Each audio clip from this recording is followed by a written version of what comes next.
Subscribe to Infidelity Tales Lab. Now, let's begin. Andrew Chandler stood at his kitchen window, watching his 7-year-old daughter Emma chase butterflies in the backyard. The morning sunlight caught her auburn hair, the same shade as his own, as she laughed, pure and unself-conscious. These moments had become precious to him, though he couldn't explain why a sense of unease had settled into his bones over the past few months. The sound of his wife's heels clicking against hardwood pulled him from his thoughts. Catherine entered the kitchen, phone pressed to her ear, her expression carefully neutral. She'd perfected that look during their 8 years of marriage, a mask that revealed nothing. "Yes, Mom. I'll tell him," Catherine said, ending the call. She poured herself coffee, not meeting his eyes. "My mother wants us to come on the boat this Saturday. Family trip." Andrew's jaw tightened. "Your family's boat trips aren't exactly my idea of fun, Kate. It's important to her. Curtis and Wes will be there with their families." She finally looked at him, and for a moment, he saw something flicker in her green eyes. Fear? Guilt? It vanished. Emma would love it. You know how she adores being on the water. That was true.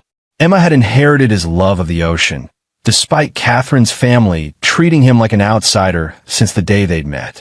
He'd been a documentary filmmaker back then, working on a project about corporate fraud in Boston. Catherine had been his researcher, brilliant and beautiful, from a wealthy Connecticut family who'd made their fortune in real estate development. Her mother, Patty Grimes, had made her disapproval clear from the start. Andrew wasn't their kind of people. His father had been a union electrician, his mother a high school teacher.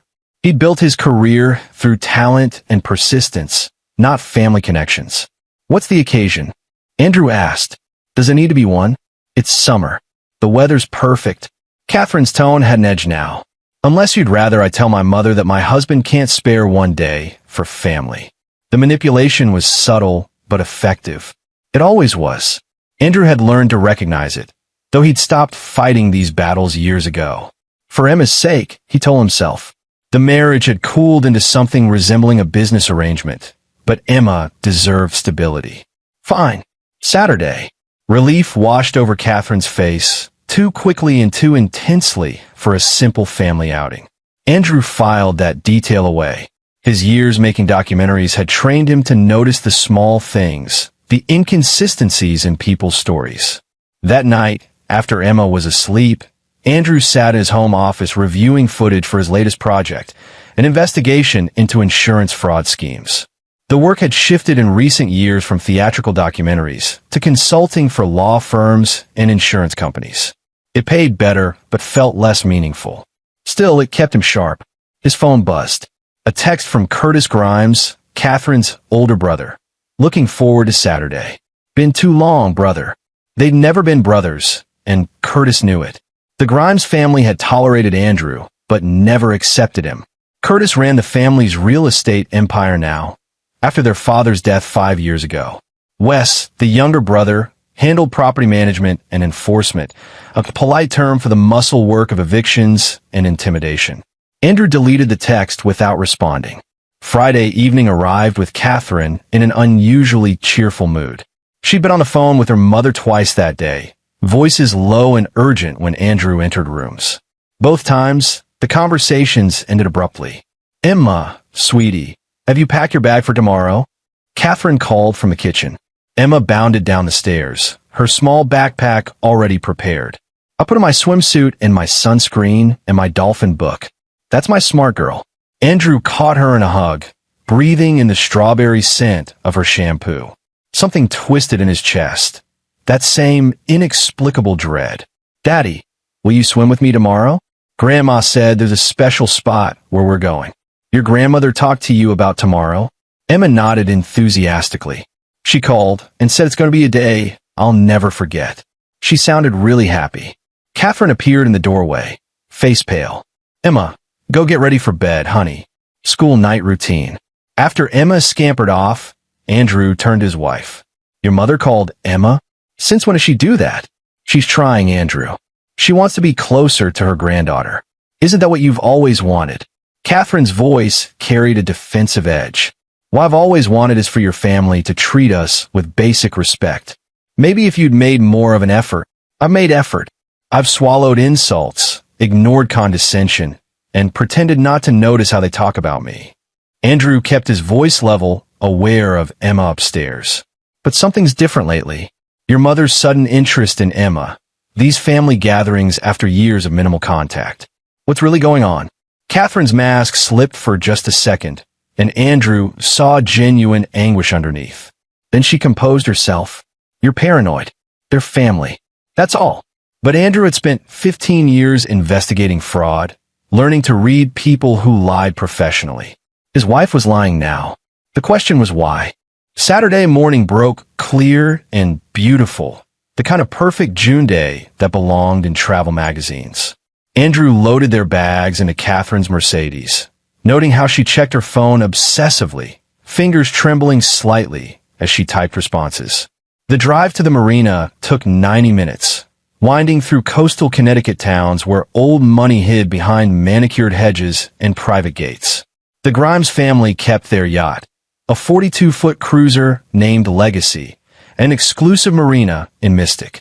Patty Grimes waited on the dock, a severe woman in her early 60s who'd maintained her looks through expensive procedures and rigid discipline. She wore white linen-like armor, oversized sunglasses hiding her eyes. Curtis and Wes flanked her, both tall and broad-shouldered, wearing polo shirts that barely contained their gym-sculpted physiques. Catherine, Emma, Andrew. Patty's greeting descended in warmth with each name. She bent to kiss Emma's forehead, lingering there while whispering something Andrew couldn't hear. Emma giggled in response. What did Grandma say? Andrew asked his daughter. It's a secret. Emma beamed, delighting in the mystery. Curtis shook Andrew's hand with excessive pressure. Ready for a beautiful day on the water, brother? Can't wait, Andrew replied, matching the grip.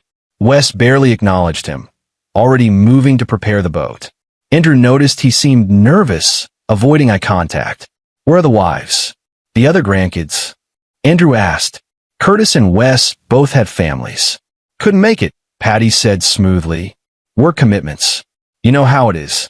Andrew didn't know, because he'd never been invited to anything where the broader family would be present. This was unusual. Just the core Grimes family, plus Catherine and Emma. Plus him, the outsider. The unease crystallized into something sharper. They boarded the Legacy, and Wes took the helm, steering them out of the marina into Long Island Sound. The water stretched endless and blue, gentle swells rocking the boat. Emma squealed with delight, hanging over the rail as dolphins surfaced in the distance. Andrew stood near the stern, watching his wife interact with her family. Catherine seemed wound-tight, her laughter forced. Curtis kept checking his watch. Patty maintained her position near Emma, one manicured hand resting on the girl's shoulder. Andrew, could you help me with something in the cabin? Curtis called. Every instinct Andrew had developed over years of investigative work screamed warning. He glanced at Emma, still enchanted by the dolphins, then at Catherine. His wife wouldn't meet his eyes. Sure. He followed Curtis below deck, muscles tensed, aware of the confined space. The cabin smelled of leather and expensive wood polish. Curtis pulled out a bottle of scotch, pouring 2 glasses with hands that shook slightly. I wanted to talk to you, Curtis began. Man to man. About Catherine. What about her? Curtis handed him a glass, and Andrew noticed the other man's face was sweating despite the air conditioning. She's not happy, Andrew. Hasn't been for years. The marriage isn't working. That's between me and my wife. Except it affects the whole family. Emma, especially. Curtis drank deeply. Mom thinks, we all think, it might be time to consider what's best for everyone. Andrew set his glass down untouched. And what would that be? Catherine deserves better. Emma deserves better. The Grimes family takes care of its own, and you. Curtis trailed off, the insult hanging unspoken. I'm not one of you. That's what you mean.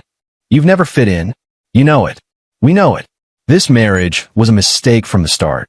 Andrew felt cold clarity settle over him. Did your mother send you down here to tell me this? Today? On this trip? Curtis's silence was answer enough. Get out of my way. Andrew moved toward the stairs. Andrew, wait. But Andrew was already climbing back to the deck, his documentary filmmaker's instincts in overdrive. Something was very wrong. The isolated location, the missing extended family members, Curtis's nervous confession, Catherine's guilt, it all formed a pattern he couldn't quite see. He emerged into blinding sunlight. The boat had stopped, engine idling. They were far from shore, nothing but water in all directions. Patty stood near Emma at the stern rail. Wes had left the helm. Catherine stood frozen near the cabin door. "Emma, come here," Andrew said, trying to keep his voice calm. "In a minute, Daddy. Grandma's showing me something." Then several things happened at once. Curtis grabbed Andrew from behind, powerful arms locking around his chest. Wes emerged from the side cabin, moving toward Emma. Andrew thrashed, throwing his weight backward, slamming Curtis into the cabin wall. The grip loosened enough for Andrew to break free, but Wes was already reaching for Emma. "Don't touch her." Andrew lunged forward. Patty's hand clamped onto Emma's shoulder, and the girl's scream pierced the air. Andrew saw Wes's fist coming too late. Knuckles connected with his temple, and the world spun. He staggered, trying to stay upright, trying to reach Emma. "Catherine!" Andrew shouted, blood running down his face. "Stop them!" His wife stood paralyzed, tears streaming down her face. "I'm sorry," she whispered. "I'm so sorry." Curtis hit him from behind, a brutal blow to the kidneys. Andrew went down to his knees. Through swimming vision, he saw Patty lifting Emma, his daughter screaming, reaching for him, and then the older woman threw her overboard. "No!" Andrew surged to his feet, but Curtis and Wes grabbed him together, dragging him to the rail. He fought with everything he had, landing punches, hearing something crack, but there were two of them and he was already injured. They lifted him and threw him into the water. The cold was shocking, stealing his breath. Andrew surfaced, gasping, searching frantically. "Emma! Daddy!" Her voice, terrified and close. He swam toward her, finding his daughter treading water, her swimming lessons paying off. Andrew grabbed her, pulling her close. "I've got you, baby. I've got you." The boat's engine roared to life above them. Andrew looked up to see Curtis at the rail, watching. Catherine had collapsed against the cabin, face in her hands. Patty stood stern and unmoved, a grim satisfaction on her face. "What?" Andrew screamed at them. "She's your granddaughter." Patty's voice carried over the water, cold and clear. "Sometimes sacrifices must be made for the greater good. The family will remember you appropriately." The legacy began to turn, moving away. Andrew tread water one-armed, holding Emma tight, his mind racing. They were miles from shore. The water was cold. He was injured. They would die out here. That's when Emma whispered in his ear, voice trembling but urgent. "Daddy, don't splash. Play dead." Andrew froze. "What?" "Grandma told me. Before she pushed me. She said stay still, little fish, and the sharks won't find you." Emma's small body shook against him. "Daddy, I think she wanted the sharks to eat us." Horror and understanding crashed over Andrew simultaneously. They planned this, all of it. The isolated trip, throwing them overboard far from shore, the cryptic message to Emma. They wanted it to look like an accident, a tragic boating mishap, bodies lost at sea. But Emma's quick thinking had given them a chance. "Okay, baby, we're going to float. Can you be very still? Very quiet. I'm scared. I know, but you're the bravest girl I know. We're going to play the best game of statue ever. Can you do that for Daddy?" Emma nodded against his chest. They floated, motionless except for the minimal movements needed to keep their heads above water. Andrew could hear the boat's engine growing fainter. Every muscle in his body screamed to swim, to escape, but he trusted his daughter's instinct and the chilling logic of Patty's words. 10 minutes passed like hours. The cold seeped into Andrew's bones. Emma's lips were turning blue, but she stayed still, whimpering softly. Andrew kept his body temperature as high as he could, holding her close, both of them barely breathing. Finally, when the boat was just a speck on the horizon, Andrew allowed himself to look around. No fins, no sharks, but the shore was invisible, and exhaustion was setting in. "You did perfect, Emma. So perfect." He kissed her forehead. "Now we need to swim. Can you hold on to my back? I'm so cold, Daddy." I know, baby. Just hold on tight. Andrew positioned Emma on his back, her arms around his neck, and began swimming. He picked a direction based on sun position and memory of the boat's route, hoping he was heading toward land. His head throbbed where Wes had hit him. His ribs ached from Curtis's punch, but he swam with mechanical precision, conserving energy, focusing on each stroke. Emma's weight seemed to double as time passed. His arms burned. The cold water numbed his extremities. But Andrew Chandler had not spent his career exposing criminals to die in the water at the hands of his wife's family. He swam for their lives. And as he swam, fury replaced fear. Patty Grimes had made one crucial mistake. She'd assumed he would panic, splash, draw sharks, ensure their deaths. Instead, Emma's warning had bought them time. And if they survived this, when they survived this, Andrew would make sure the Grimes family paid for every second of terror his daughter had endured. The water stretched endless around them, but Andrew swam on, his daughter's heartbeat against his back, both of them fighting for survival together. After what felt like hours, but was probably 40 minutes, Andrew's foot touched something solid. A sandbar. They'd reached shallow water. He stumbled forward, Emma still clinging to him, until they collapsed onto a rocky beach. They lay there gasping, alive. Emma started crying, deep, racking sobs. Andrew pulled her close, his own tears mixing with salt water. We made it, baby. We're safe. But even as he said it, Andrew knew the truth. They weren't safe. The Grimes family had tried to murder them and failed. They would try again. Catherine had stood by and let it happen. His marriage was a lie, built on whatever dark foundation her family had laid years ago. Andrew looked at his daughter, bruised and traumatized but alive, and made a silent vow. He would find out why they'd done this. He would expose them, and he would make sure they never threatened Emma again. The war had just begun. They'd washed ashore on a small, rocky beach near a private estate. Andrew, still soaked and shaking, carried Emma up from the water toward the large colonial house visible through the trees. His head pounded, his vision kept blurring, but he forced himself forward. A man in his 60s emerged from the house, shotgun in hand, then froze when he saw Andrew's bloodied face and Emma's blue lips. Christ almighty. Get inside. My wife's a nurse. The couple, introduced as Frederick and Mary Mahoney, wrapped them in blankets and called 911. Mary tended to Andrew's head wound while Emma sat by the fireplace, staring blankly. What happened? Frederick asked. Boating accident. Andrew met the older man's eyes. No, not an accident. The police arrived first, then an ambulance. Andrew insisted they take Emma to the hospital immediately while he gave his statement. The two officers, one young and eager, one older and skeptical, listened to his account with increasing disbelief. Let me get this straight, the older cop, Officer Dale Wright, said. Your wife's family threw you and your daughter overboard in the middle of Long Island Sound? Deliberately? Yes. Why would they do that? I don't know yet. But they did. Andrew's voice carried absolute certainty. We'll need to speak with your wife, Wright said. And her family. Good. Start with Patty Grimes. Ask her why her granddaughter knew about sharks before she was pushed into the water.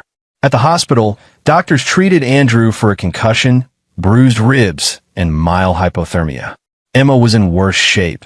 Severe hypothermia, shock, possible pneumonia developing. They admitted her overnight for observation. Andrew sat by her bed, watching her sleep, his mind racing through everything that had happened. The pieces didn't fit yet. Why would Catherine's family want them dead? Money was the obvious answer. Life insurance, inheritance, but the Grimeses had wealth. What could killing him and Emma possibly gain them? His phone, recovered from his pocket and miraculously still functioning after drying out, buzzed with messages. 17 missed calls from Catherine. Texts ranging from frantic to furious. Where are you? Andrew, please answer. The police are here asking about an incident. You're making this worse. Mother says you attacked Curtis and fell overboard. If you loved Emma, you'd stop this. The gaslighting was masterful. They'd already built their narrative. Andrew, unstable and violent, had attacked Curtis, fallen overboard, somehow gotten Emma in the water too. An accident. A tragedy. Not attempted murder. Andrew deleted the messages without responding. Instead, he called someone he trusted. Johnny Joseph speaking. Johnny, it's Andrew Chandler. Andy, haven't heard from you in months. How's the documentary business? Johnny Joseph had been Andrew's investigative partner on 3 major projects before going solo as a private investigator. The man was relentless, unorthodox, and brilliant at finding information people wanted to keep hidden. I need your help. My wife's family just tried to kill me and my daughter. The line went silent for a moment. You're serious? Completely. I'm at Yale New Haven Hospital with Emma. We're alive because my 7-year-old figured out what they were planning. Andrew's voice cracked slightly. Johnny, I need to know why. I need to know everything about the Grimes family. And I need evidence that will stand up in court. Jesus, Andy, you okay? I will be when they're in prison. All right, give me everything you know. Andrew recounted the day's events in detail. Every conversation, every strange moment, Emma's revelation about Patty's whispered words. Johnny listened without interruption, and Andrew could hear him typing notes. Insurance? Johnny asked when Andrew finished. I've got $1 million policy through my work, and Catherine's the beneficiary. But that's standard. The Grimes family is worth tens of millions. Maybe not anymore. Real estate took a beating the last few years. I'll dig into their finances. Johnny paused. What about custody? Any issues there? Andrew's blood ran cold. No. Catherine and I have been distant, but there's never been talk of divorce. Emma adores me. There's no custody battle. Yet. But if they removed you from the picture, Catherine gets full custody and likely the insurance payout. That's motive. They threw Emma overboard too. I know. That's the part that doesn't fit. Unless. Johnny trailed off. Unless what? Unless Emma wasn't supposed to die. Not immediately. Kids can survive cold water better than adults. Maybe they counted on her being rescued while you drowned. Dead father, traumatized daughter, grieving widow. Catherine gets everything and the family maintains control of Emma. The theory made a sick kind of sense, except for one detail. Patty told Emma about sharks. She wanted my daughter to panic and attract them. They were missing something. A bigger picture. Johnny's voice hardened. I'll start digging tonight. Meanwhile, you need to lawyer up. Criminal defense and divorce, immediately. I don't want a divorce. I want the truth. Andy, your wife watched them try to kill you. Whatever your marriage was, it's over. Andrew looked at Emma, sleeping fitfully under hospital blankets. Yeah, it is. After hanging up, Andrew stepped in the hallway and found Officer Wright waiting. Mr. Chandler, we need to talk. Have you arrested Patty Grimes? We've spoken to the family. They tell a very different story than yours. Wright's expression was professionally neutral. According to Mrs. Catherine Chandler and her family, you became aggressive on the boat, attacked Curtis Grimes, and in the struggle, you fell overboard with Emma. That's a lie. Curtis Grimes has a broken nose. Says you threw the first punch. Because he grabbed me from behind while his brother went for my daughter. Do you have any evidence of premeditation? Any proof they planned this? Andrew's fists clenched. My daughter heard her grandmother tell her to stay still so sharks would find us. What more proof do you need? The statement of a traumatized 7-year-old isn't enough for attempted murder charges, Mr. Chandler. Not against a prominent family with their version of events. Wright's tone softened slightly. Look, I believe something happened out there. But unless you can give me concrete evidence, this is he said, she said. And they've got money for lawyers who'll tear you apart. So they get away with it. I didn't say that. I'm saying build your case. Get evidence. Then we can move. Wright handed Andrew a card. Call me if you remember anything else. Details matter. Andrew watched the officer leave, frustration burning through him. The Grimes family had money, lawyers, and a coordinated story. He had the truth and a concussed head. But he also had skills they'd underestimated. 15 years of investigating fraud had taught Andrew how to build cases against people who thought they were untouchable. The Grimeses had tried to murder him and failed. They'd traumatized his daughter, and they made the fatal mistake of leaving both of them alive. Andrew returned to Emma's room and pulled out his laptop. Time to go to work. He started with public records, property holdings, business filings, court documents. The Grimes family empire looked solid on the surface. Dozens of commercial properties across New England, residential developments, property management companies. But Andrew knew how to read between the lines. 3 hours of digging revealed the first cracks.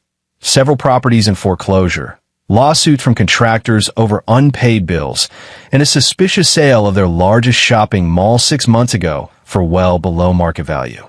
Andrew cross-referenced dates and found the pattern. The Grimes empire was collapsing. Quietly, carefully managed by expensive lawyers, but collapsing nonetheless. They needed money desperately. His phone buzzed. "Johnny, you were right about the finances. Grimes Development is bleeding cash. They're leveraged to the eyeballs, and several major projects failed. Best I can tell, they're about 18 months from bankruptcy. How much trouble are they in? 10 million in the hole, maybe more. Curtis made some bad investments, and the real estate market turned against them. They've been selling assets to stay afloat, but it's not enough." Andrew's mind raced. Life insurance pays out around $1 million. That barely makes a dent. Unless there's more insurance you don't know about. Check. Everything. Every policy Catherine might have taken out. Already on it. Also, I found something interesting. Catherine's been seeing a lawyer. Divorce attorney. Filed preliminary paperwork 2 months ago, but never submitted it. The betrayal cut deeper than Andrew expected, even knowing what Catherine had done. She was planning to leave me, or someone was planning it for her. Here's the thing. The lawyer's Wes Grimes's college roommate. This whole thing might have been orchestrated by the family, not Catherine. Andrew remembered his wife's face on the boat. The guilt, the tears, the paralysis. She's as much a victim as I am. Or she's an accomplice who got cold feet. Either way, we need to prove what happened. Johnny paused. About a guy who can access phone records. Not strictly legal, but do it. Find out what they've been planning. Andy, you sure about this? If we cross certain lines, anything we find might not be admissible. I don't care about admissible. I care about the truth. And I care about protecting Emma. Andrew's voice dropped. They try to kill my daughter, Johnny. I'm going to destroy them, legally or otherwise. All right, I'm with you. But we do this smart. We build the case brick by brick. After ending the call, Andrew sat in the darkened hospital room, listening to Emma's breathing. His daughter stirred, whimpered, then settled back into sleep. She'd saved both their lives with her quick thinking and bravery. Now, it was his turn to save her future. A nurse came to check vitals, and Andrew used the opportunity to stretch his legs. He walked to the hospital cafeteria, got coffee he didn't want, and found himself staring at nothing. "Mr. Chandler?" Andrew turned to find a woman in her 50s, dressed in expensive casual clothes, her expression sympathetic. She had kind eyes and a practice therapist's demeanor. "I'm Susan Whitaker. I'm a psychiatric social worker here. I heard about what happened to you and Emma. I wanted to check on you both." "We're fine. Are you? You've been through a trauma. So how's your daughter?" Susan sat down uninvited, which somehow made Andrew trust her less. "Emma's going to need support processing this. So will you. What we need is for the people who tried to kill us to face justice." "Of course. But in the meantime, Emma needs her father to be present and stable, not consumed by anger and revenge." Andrew studied the woman carefully. Something about her felt off, too polished, too perfectly timed. "Who sent you? The hospital or someone else?" Susan's smile faltered. "I don't understand. Did Patty Grimes send you to assess how much damage Emma can testify to? To see if we're vulnerable?" Andrew stood. "Tell Catherine's family that they miscalculated. Tell them I'm coming for them. And tell them that every attempt to manipulate me, intimidate me, or harm my daughter again will only make what's coming worse." He left Susan sitting there, face pale, and returned to Emma's room. His daughter was awake, staring at the ceiling. "Daddy, I'm here, baby. Why did Grandma hurt us?" Andrew sat on the edge of her bed, choosing his words carefully. Sometimes people do bad things because they want something they don't deserve. But you don't need to worry about that. Daddy's going to make sure we're safe. Is Mommy bad too? The question pierced him. Mommy made some mistakes. But the people who hurt us are going to have to answer for what they did. Emma's small hand found his. "I was so scared in the water. But you were so brave. You saved us both. Will they try again?" Andrew met his daughter's eyes, seeing fear and trust mixed together. "No, I promise you, baby, they will never hurt you again." It was a promise he intended to keep, no matter what it took. They released Emma from the hospital the next afternoon with instructions for follow-up care and counseling. Andrew arranged for them to stay at a hotel rather than return to the house he'd shared with Catherine. He wasn't ready to face his wife, and he wanted Emma in a secure location. Catherine texted again, "Please, Andrew, let me see Emma. Let me explain." Andrew ignored it. Instead, he met with Arthur McGrath, a criminal defense attorney Johnny had recommended. McGrath's office occupied the top floor of a sleek building in Hartford, and the man himself was 60-ish, silver-haired, and had the predatory intelligence of someone who won more cases than he lost. "Mr. Chandler, I've reviewed the police report and your investigators' preliminary findings," McGrath said, settling behind his desk. "You have a problem. Multiple problems. True, but the primary one is evidence, or lack thereof. The Grimes family has a coherent story. You have circumstantial claims and a child's testimony that any defense attorney will shred by suggesting trauma-induced confusion. My daughter isn't confused. I believe you, but belief doesn't win cases. Evidence does." McGrath pulled out a legal pad. "What I need from you is everything. Every conversation, every strange moment in your marriage, every financial detail. We're going to build a case that shows pattern, motive, and opportunity." Andrew spent 3 hours walking McGrath through 8 years of marriage, the subtle isolations from his friends and career, the financial control Catherine's family had gradually exerted, the life insurance policy Catherine had suggested they increased 2 years ago, now worth $2 million, not one, the prepaid funeral plans Catherine had insisted they set up just in case. McGrath took notes, occasionally asking pointed questions. When Andrew finished, the attorney leaned back in his chair. "The good news is there's definitely a pattern of preparation here. The bad news is none of it proves attempted murder. What about the insurance policies? Suspicious but not illegal.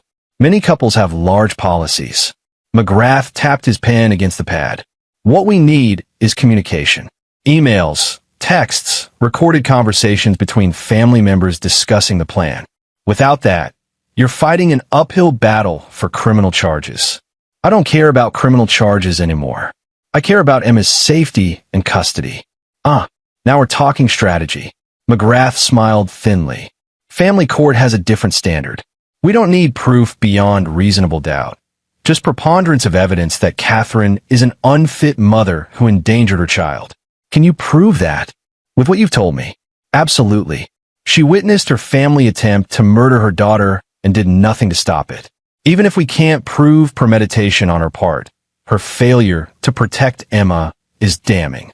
McGrath made another note. "But there's a complication. The Grimes family will fight dirty. They'll claim you're mentally unstable, that you attacked them first, that you're using Emma as a weapon in a divorce.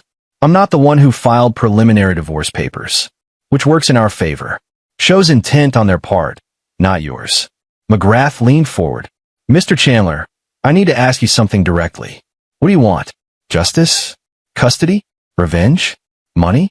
Because the strategy changes depending on your goal." Andrew thought of Emma in the hospital bed, asking if her mommy was bad. He thought of Patty Grimes's cold face as she threw a child into the ocean. He thought of Catherine's paralyzed guilt. "I want my daughter safe and away from that family forever. I want the truth exposed so they can't hurt anyone else. And yes, I want them to pay for what they did. Then we'll need to be strategic and patient. The criminal case moves on its own timeline. But we can file for emergency custody immediately, citing the attempted drowning and Catherine's failure to protect Emma. That gets your daughter out of her reach while we build the bigger case. Do it. One more thing."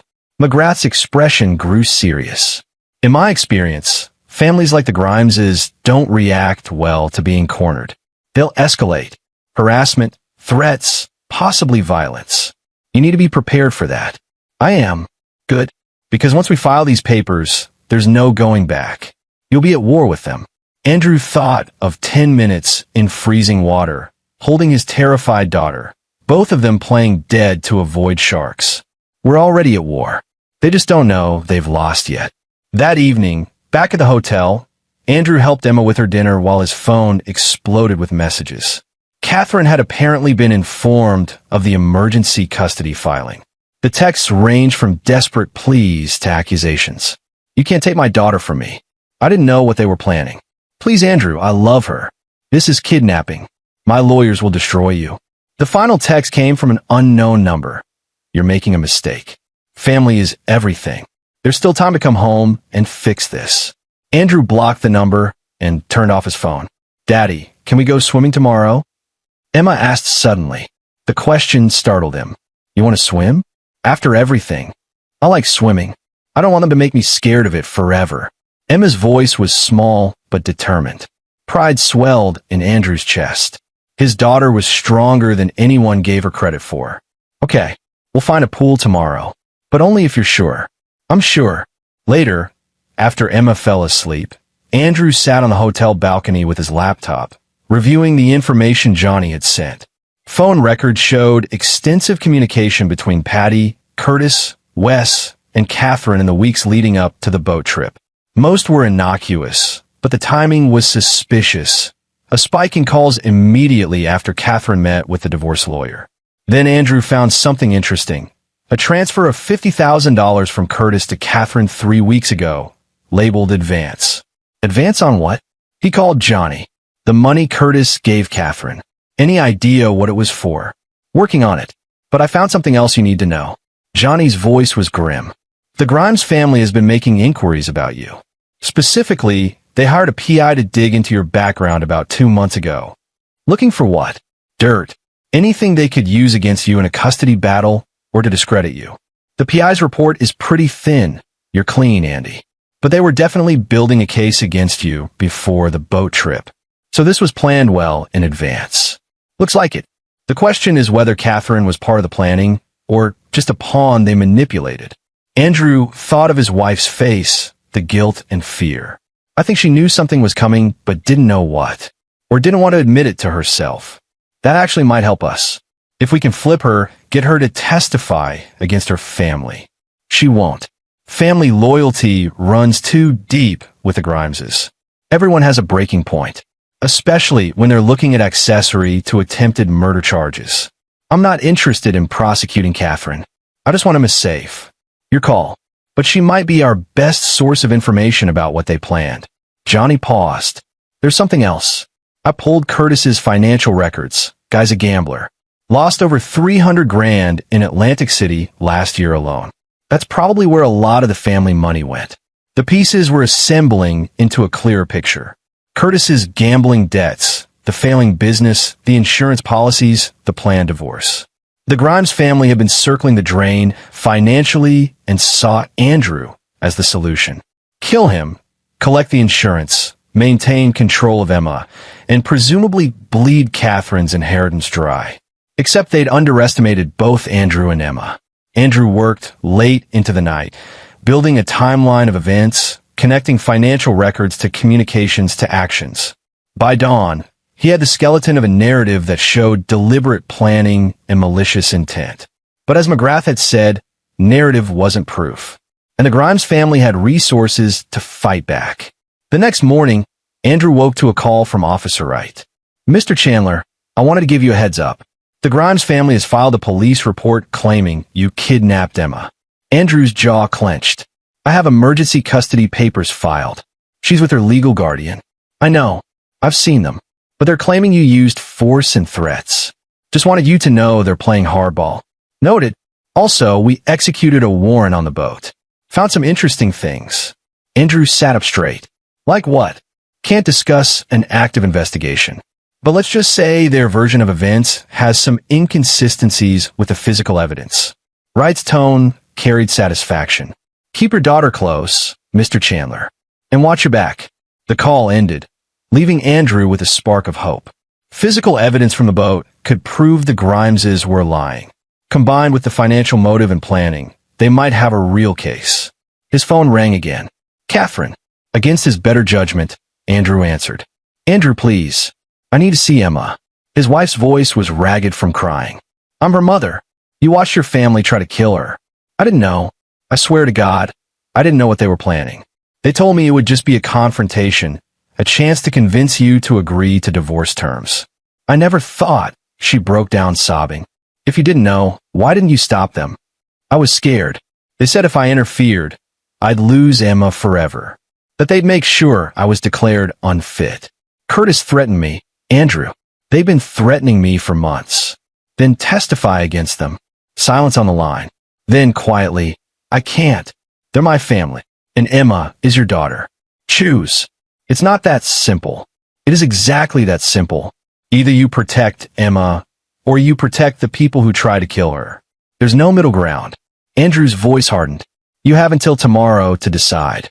Cooperate with the police and testify truthfully, or I will make sure you never see Emma again. Andrew. He hung up. Emma appeared in the doorway, clutching her stuffed dolphin. Was that Mommy? Yes. Does she miss us? Andrew pulled his daughter into a hug. I think she misses what we used to be.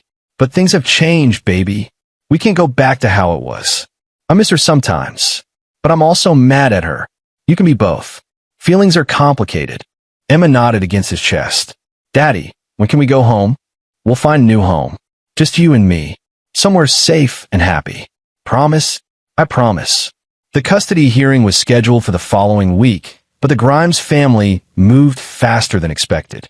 2 days after Andrew's call with Catherine, his hotel room door received a sharp knock at 11 p.m. Andrew checked the peephole and found 2 police officers. Not right, but 2 unfamiliar faces. His instincts screamed warning. Can I help you? He called through the door. Mr. Chandler, we need you to come with us. There's been a complaint filed. About what? Sir, please open the door. Andrew quickly texted Johnny and McGrath, police at hotel, claiming complaint. Possible setup.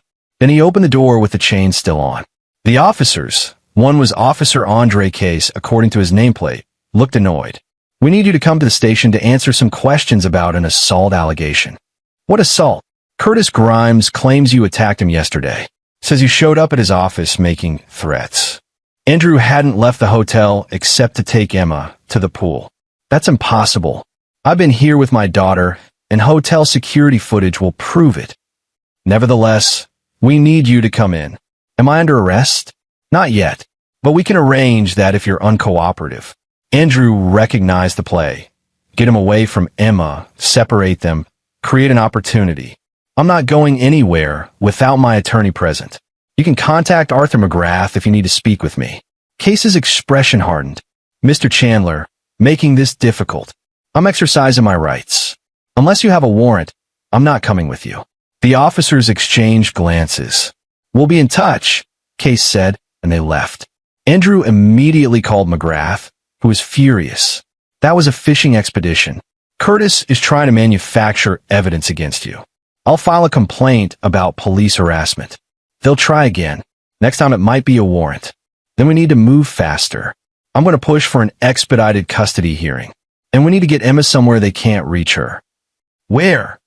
I have a colleague in Vermont with a safe house they use for domestic violence victims. Off the grid, secure. You and Emma stay there until the hearing. Andrew looked at his sleeping daughter. How long? 5 days, maybe a week. I know it's not ideal, but do it. Emma's safety comes first. Within 2 hours, Andrew and Emma were in the back of an unmarked van driven by one of McGrath's security team, heading north into the mountains. Emma slept through most of the journey, exhausted by the constant upheaval.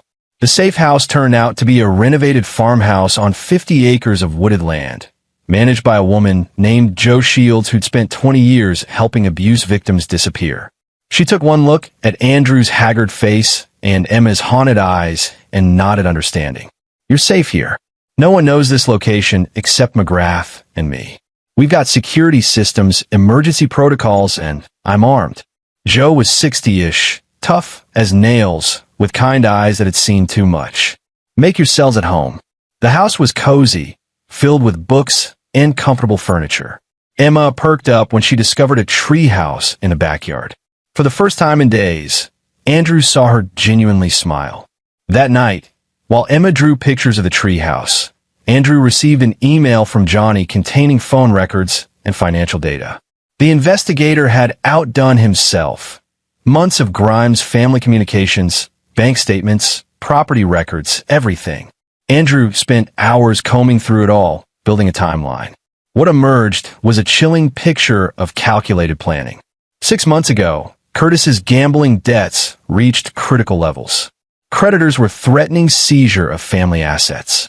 Patty convened a family meeting, documented in Curtis's calendar as emergency family only. 4 months ago, Catherine was instructed to increase Andrew's life insurance and met with the divorce lawyer. She resisted, evidenced by tearful phone calls to her mother that Johnny had somehow accessed. 3 months ago, Patty hired the PI to investigate Andrew. The report came back clean, frustrating their attempts to find grounds for removing him from Emma's life legally. 2 months ago, Curtis made the $50,000 payment to Catherine, labeled advance. Johnny had traced it. It was payment for Catherine's cooperation in the divorce that would follow Andrew's accidental death. 1 month ago, the boat trip was planned.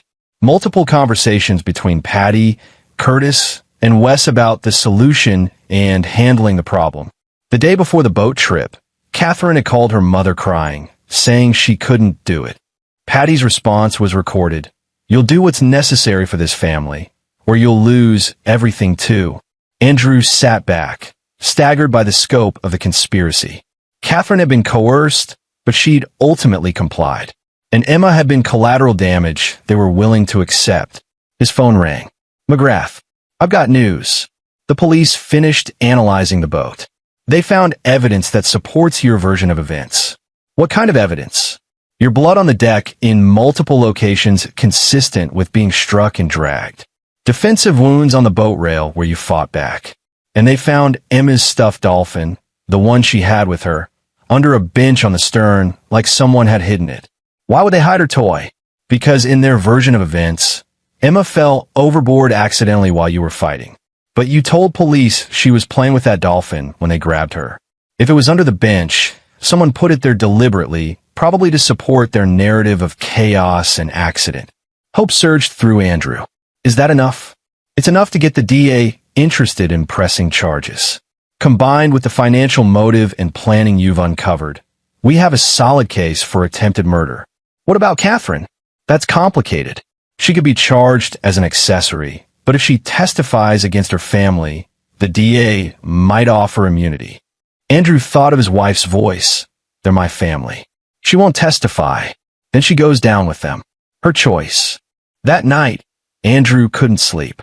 He stood on the farmhouse porch, looking at stars undimmed by city lights, thinking about how quickly life could unravel. A week ago, he'd been unhappily married but stable. Now he was hiding in Vermont, his daughter was traumatized, and he was building a case against his wife's family for attempted murder. The door opened behind him. Emma, wrapped in a blanket. "Can't sleep either?" Andrew asked. "I had a bad dream. About Grandma." Andrew pulled her close. "Want to talk about it?" "She was pushing me again, but this time you weren't there. Just cold water forever." Emma shivered. "Daddy, why did you want to hurt us?" "People who care more about money than people do terrible things." "But she made a mistake. She underestimated how strong you are. How strong we both are. Are we going to beat them?" Andrew looked down at his daughter, her face upturned and trusting. "Yes, baby. We're going to make sure they never hurt anyone again." "Good, because I'm tired of being scared." "Me too." They stood together in the mountain silence, two survivors planning their next move. The Grimes family had wealth and lawyers and a coordinated defense. But Andrew had something more powerful: the truth, the evidence, and the absolute conviction of a father protecting his child. The war was far from over. But Andrew Chandler was just getting started. The next day brought unexpected news. Officer Wright called with an update. "We've arrested Wes Grimes on assault charges related to the boat incident. Your head wound matches the pattern of his class ring. He's claiming self-defense, but the evidence doesn't support it." "What about Curtis and Patty?" "Curtis is being questioned. Patty's lawyered up and refusing to talk." Wright paused. "But here's the thing. Wes is nervous. Guys sweating bullets in the interview room. I think he might flip if we press him." "Then press him." "We are. But I wanted to give you a heads up. His lawyer's already floating a deal. Testimony against the others in exchange for reduced charges." Andrew considered this. Wes was the muscle of the family, not the brains. He'd followed orders from Patty and Curtis. If he testified about the planning, the conspiracy, the deliberate attempt to murder Andrew and Emma, take the deal if it gives us what we need to convict the others. That's what I figured. I'll keep you posted. After hanging up, Andrew found Emma in the treehouse with Joe, the two of them having an animated conversation about birds.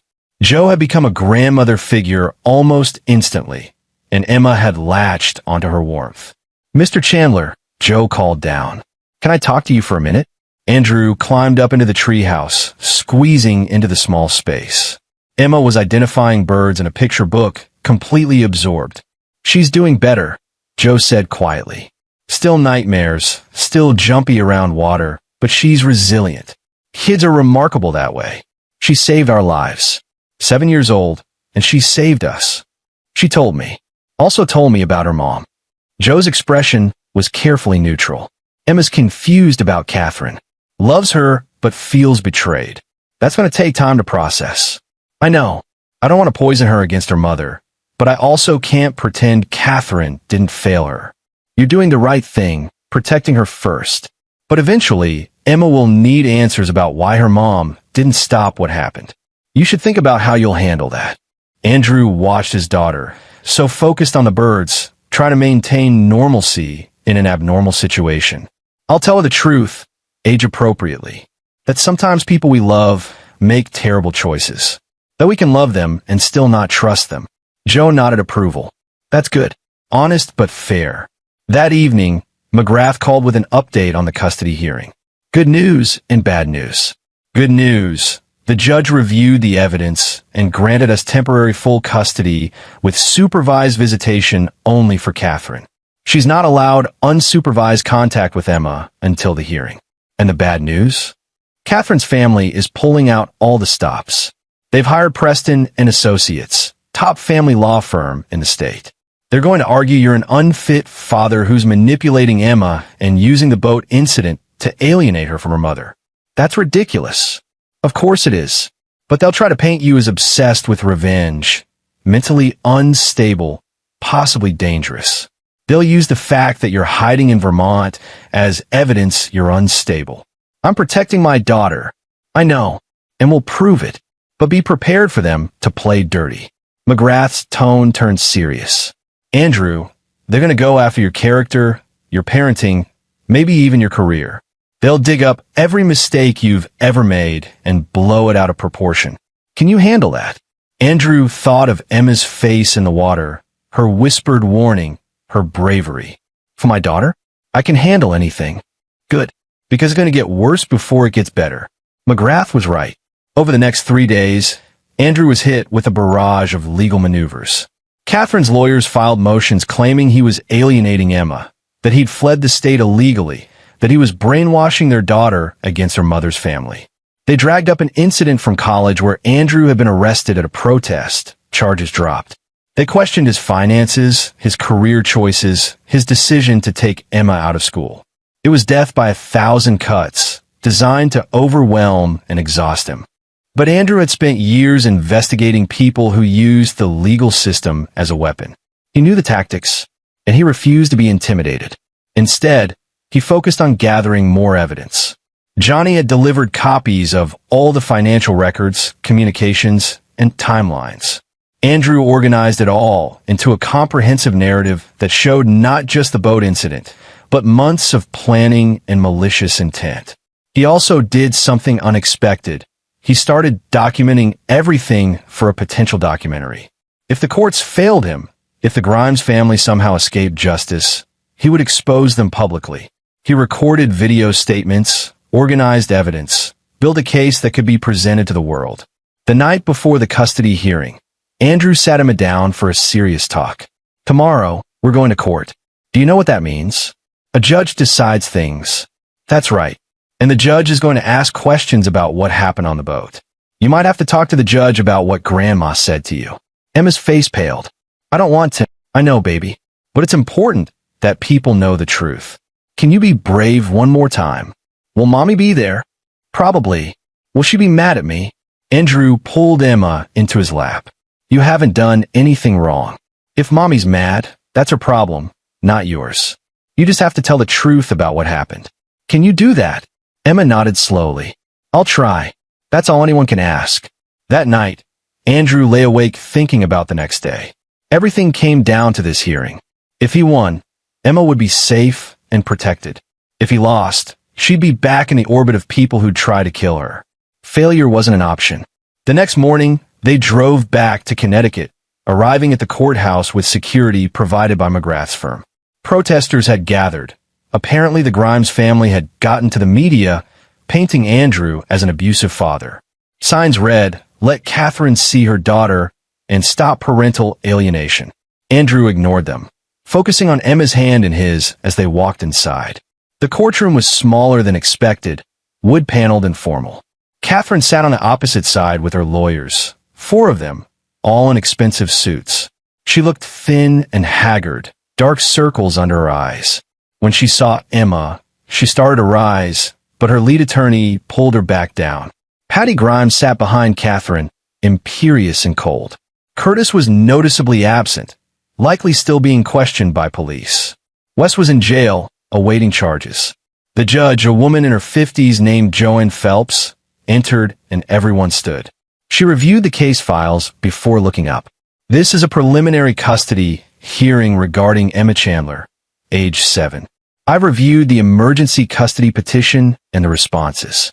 This is going to be a difficult proceeding given the serious allegations involved. Judge Phelps looked at both sides. I want to be clear, my only concern is the welfare of the child. I don't care about family politics or money or reputation. I care about Emma's safety and well-being. Understood. Both legal teams nodded. The hearing began with McGrath presenting Andrew's case. The attorney laid out everything methodically. The boat incident, the evidence of planning, the financial motives, the physical evidence from the boat, and most damningly, Emma's account of what her grandmother had told her. Catherine's lawyers objected repeatedly, but Judge Phelps allowed most of it. Then it was their turn.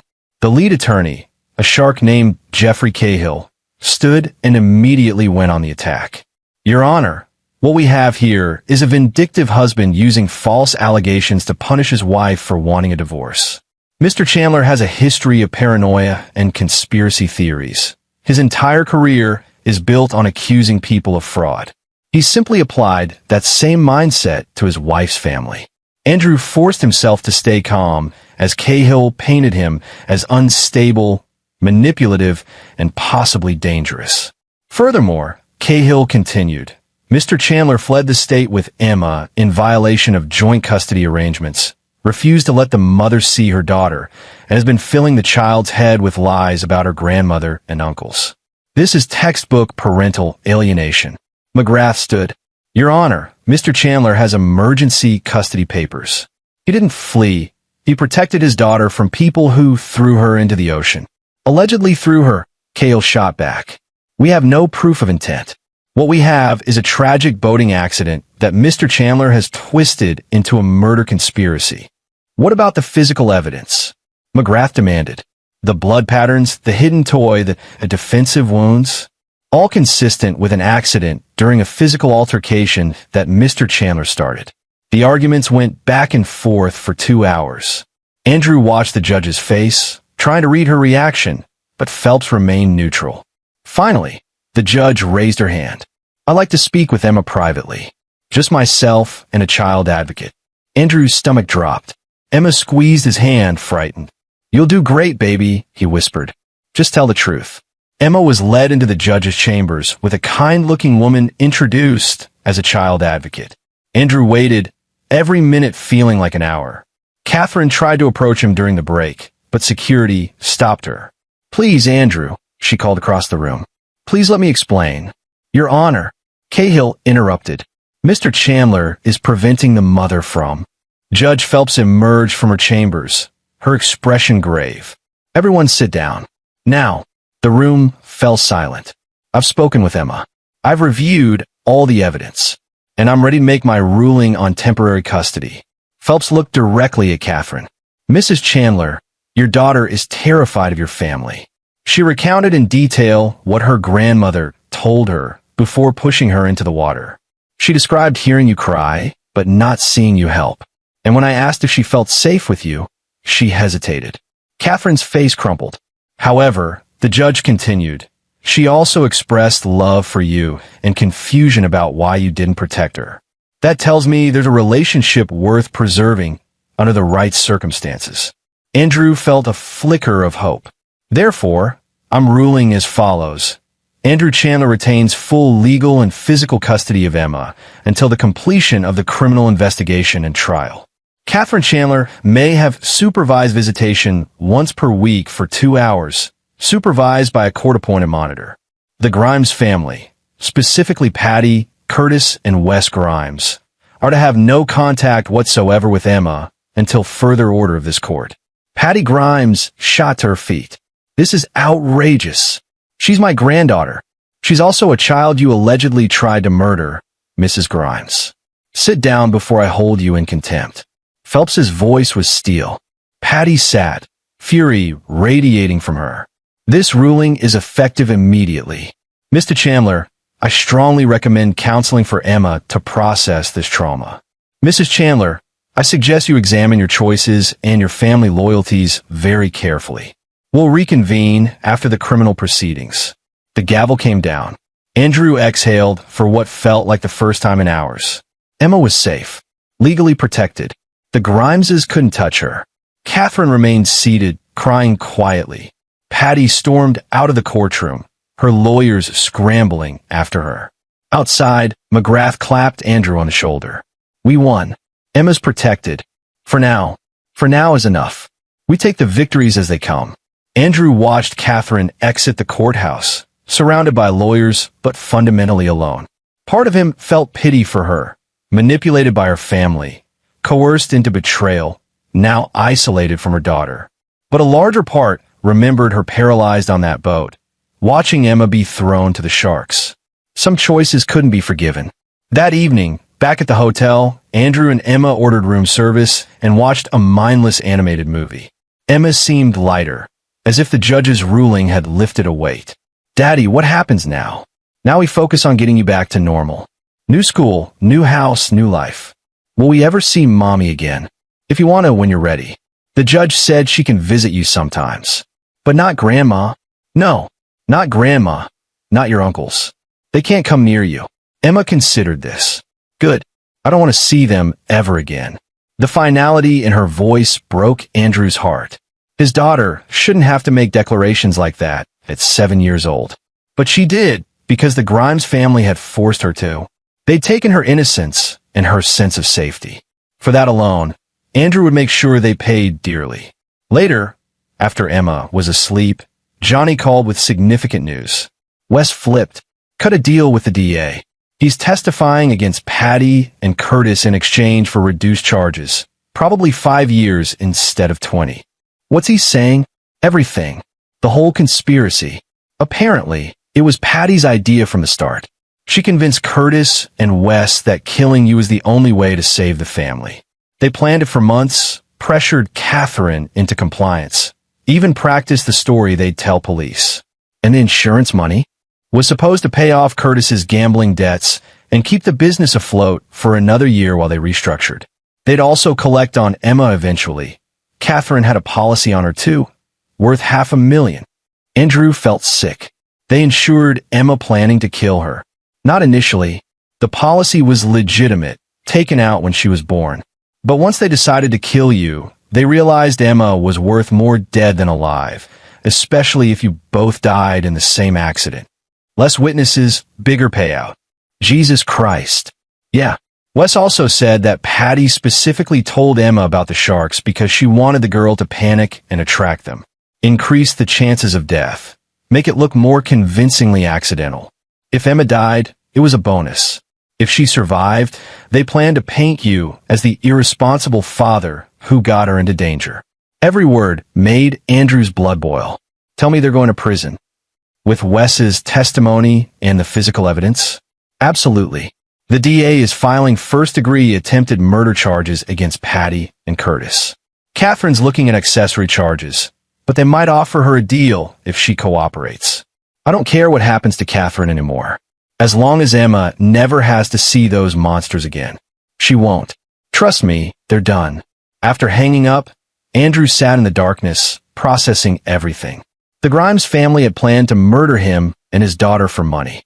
Not in a moment of passion or desperation, but methodically over months with contingency plans and cover stories.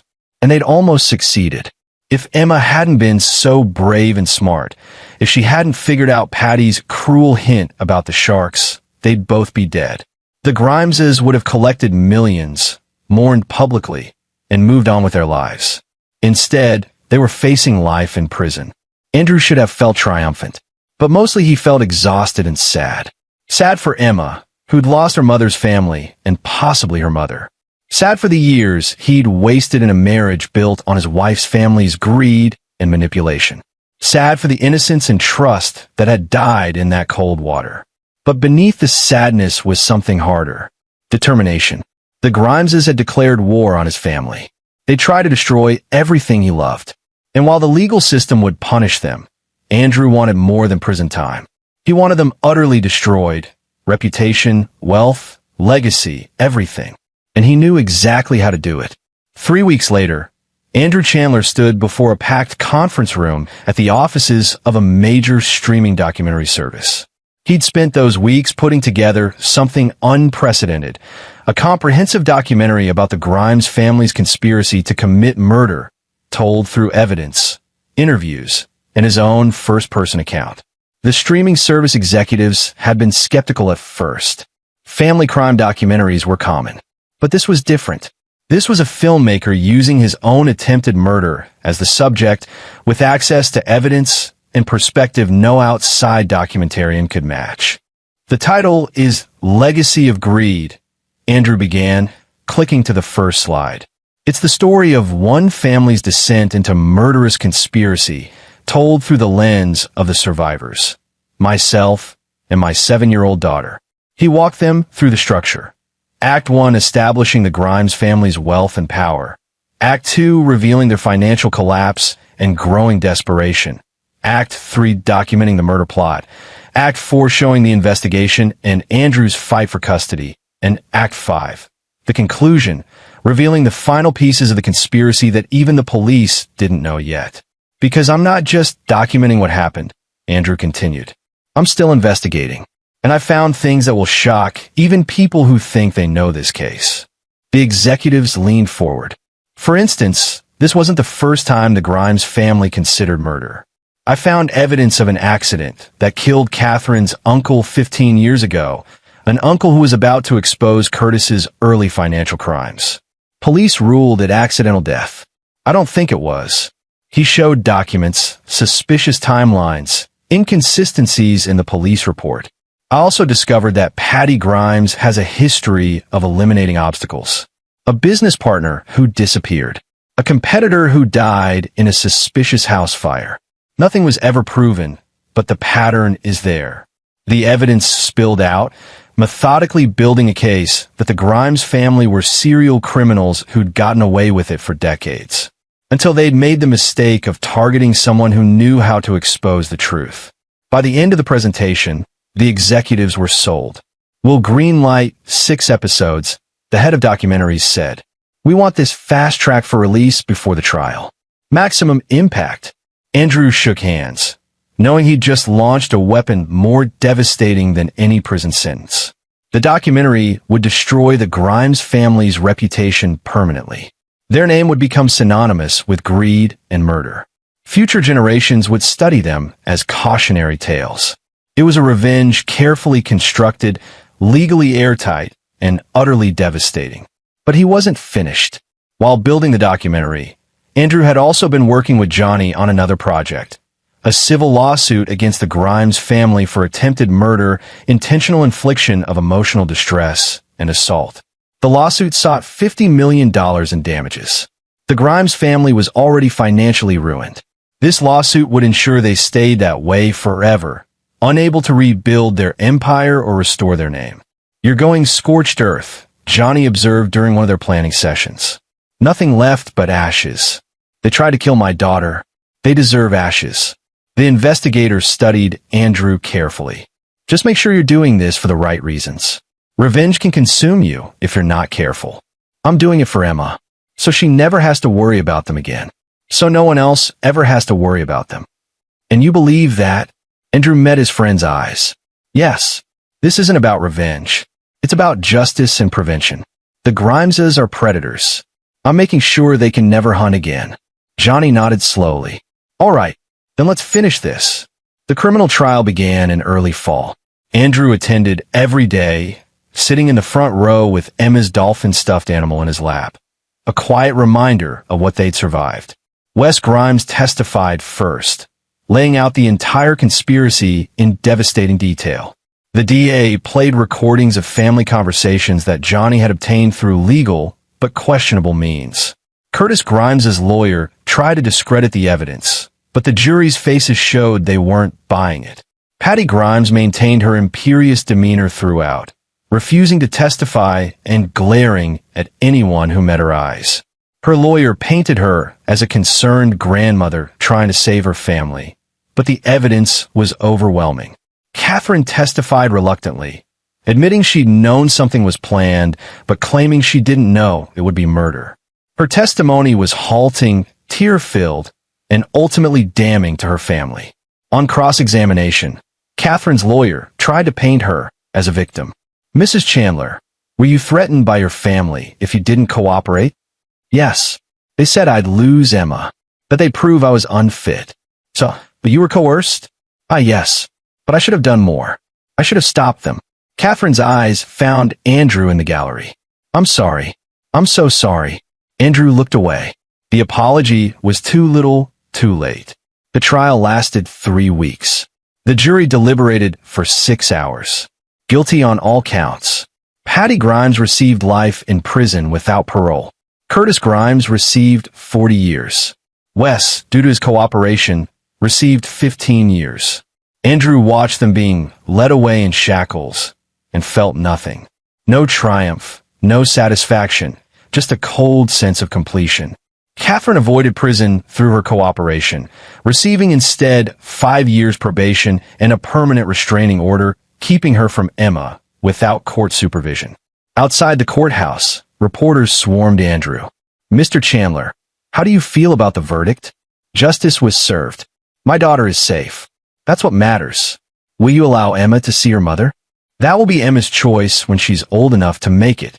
Your documentary about the case is releasing next week.